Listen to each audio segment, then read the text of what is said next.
And we're back again, this time with The Voice USA. We did The Voice UK, it's time for The Voice USA. This application is called, as written by them, Applicant Casting Application Packet.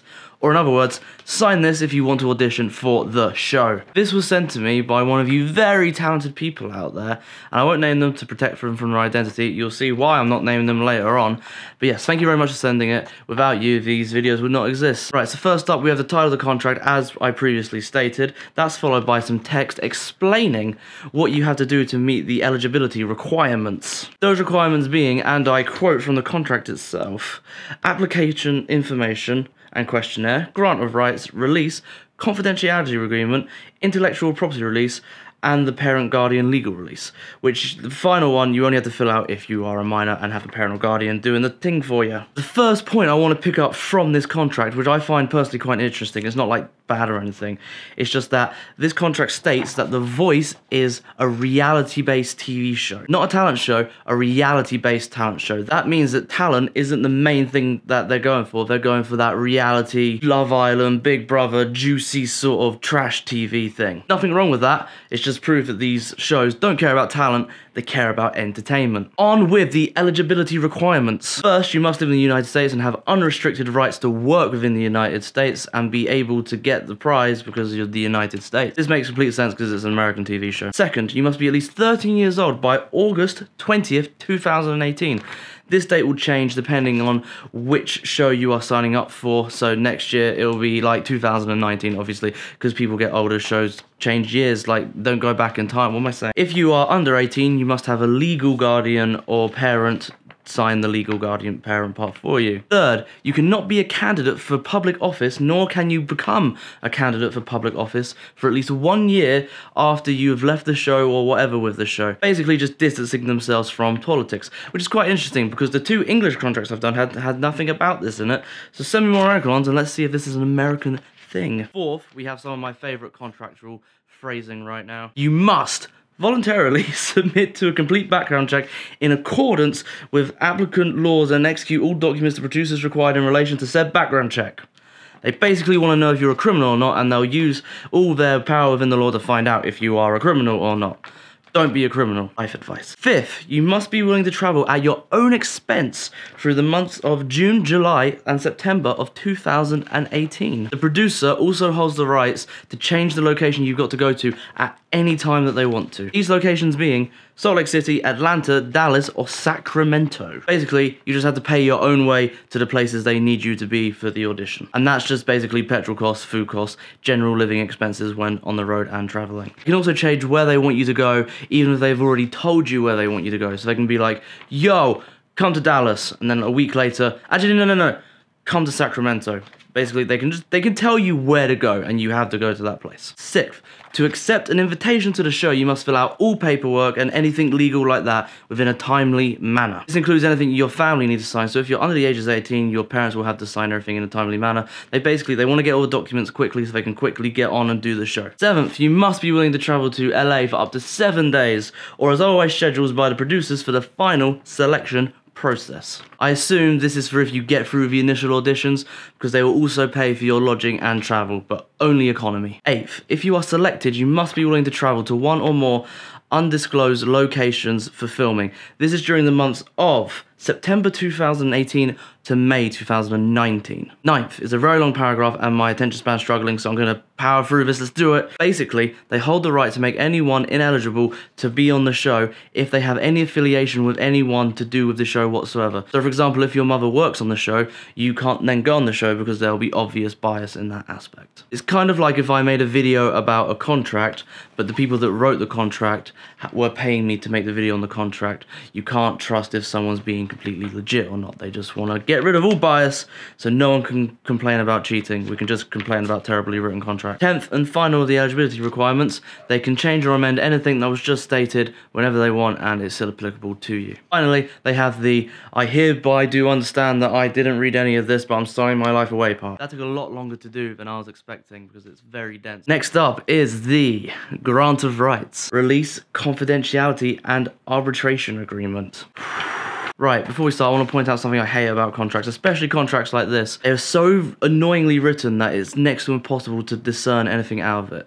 For example, I got this contract about 3 weeks ago, and it took me a week to make my way through it and figure it all out. And then I spent 2 weeks being lazy, and now I'm filming it. That's not the point. Coffee Break did a fantastic video on corporate jargon, which relates directly to contracts like this. So go watch that after this video. Watch my video first. Go watch that. Links in the description to him. Right, let's go through what took me a week to decipher. Fair warning, I'm going to be reading off my script directly for this large part because I need to rattle through this because it's taking too long to film. First, you irrevocably consent to the recording and use of your image, voice, and all other aspects of yourself that they produce themselves for them to use in any way they see fit. Basically, anything they film of you or produce from you, they own that content completely. Now, the really shitty bit is that they also take the right to use anything you supply to them or obtained from any source. This is the notorious "bitch, we own you" clause. Just want to take a moment to really enforce what this means. Every tweet you write, they own now, because it's from any source. Every photo you've ever uploaded, they own now, because it's from any source. They can take from literally any source they want and not, in a technical sense, own the copyright, but have exclusive licensing rights to whatever they want. So they basically own the copyright without owning the copyright. You can't license to anyone else. They take all of the licensing from it. Basically, they own you. The rest is just another massive chunk of text reinforcing the fact that anything they produce from you, they now own, but also that they can manipulate it to any narrative they see fit, and you can't do anything about it. Say you record a sob story, but they want to make you look like the villain, they can do that, and you can't say shit. And now the worst bit, they own these rights even if you are not selected as a participant on the show.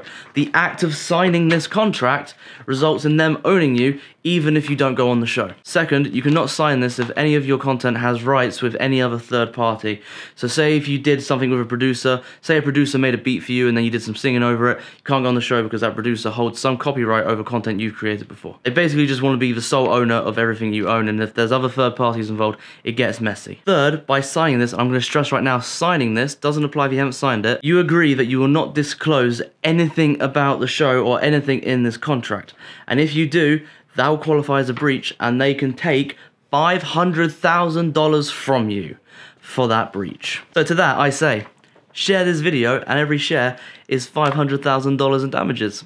Let's rack up a big damages bill for The Voice USA, shall we? And we get to the legal bits, which I found really hard to get through, so I'm going to read directly from the script again. You then also have to acknowledge the possibility that after you have signed this, that you may discover facts that were not known or suspected to you at the time of signing this. You have to sign this contract in the knowledge that something that you could not have known about may then get added to it. You have to then acknowledge that you are signing this in the knowledge that something you didn't previously know could have potentially become part of it at some point, and you release any liability involved with that. The company are not liable if any changes to this fuck you over. They then also make you aware of section 1542 of California Civil Code. So for those uninformed on section 1542, it states, and I quote, "General release does not extend to claims which the creditor does not know or suspect to exist in his or her favor at the time of executing the release, which if known by him or her must have materially affected his or her settlement with the debtor." I can't say that word. Contract then follows up by stating that notwithstanding section 1542, that this agreement does not constitute a full release of liability in accordance with its terms. You then have to knowingly and voluntarily waive any provisions of section 1542 and any other laws similar to it. So simply put, if anything comes up after signing this contract that wasn't previously in the contract, you are still bound to it. And not only are you bound to it, you have to give up laws that protect you from it. I don't see how this can be legal.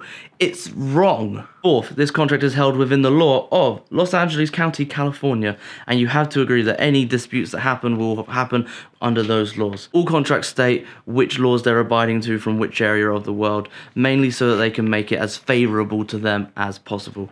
So most English contracts are based in English law. This one's based in Californian state law. Then, you have to agree that any potential disputes you have with them that can't be resolved through mediation or discussions, you then have to go through a company called Jams, while also keeping the entire case confidential. It then carries on with a bunch of really in-depth legal stuff about court procedures and all of that fun, jazzy stuff. Let me just take a breath to say, no contestant should have to decipher something as dense as this just to go on a talent show to sing to some nice, famous people. Any contestants that actually read this and figure out what it means, they haven't gone on the show.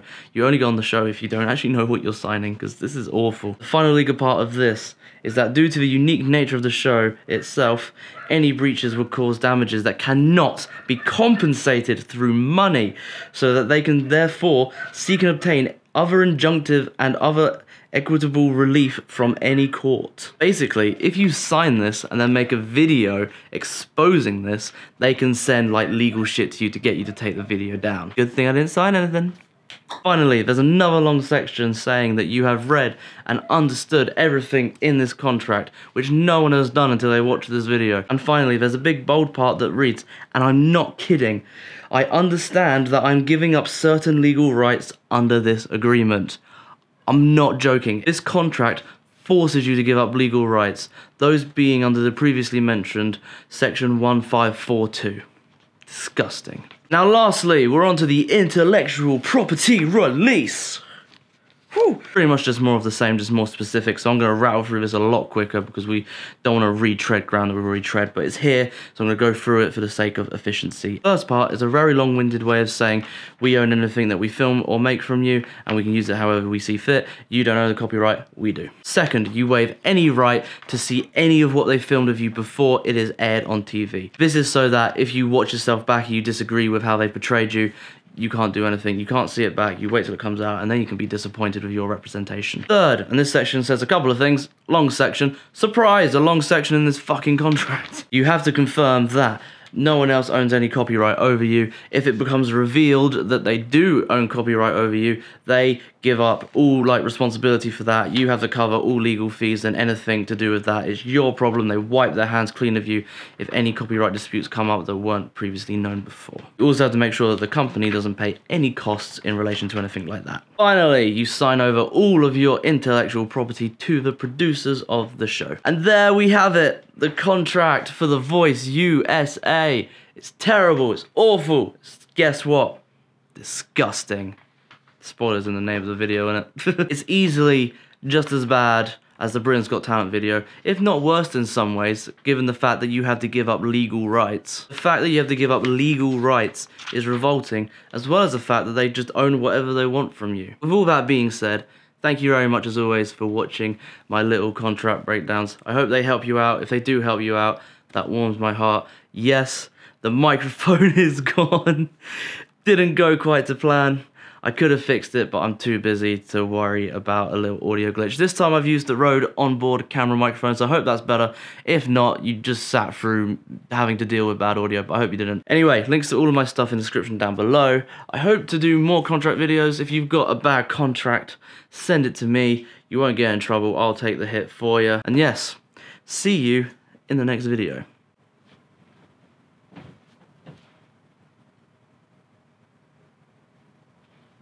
I totally just realised I forgot to make my bed for this entire video. You're all going to think that I'm disgusting, which I am. But yeah, now you know for sure.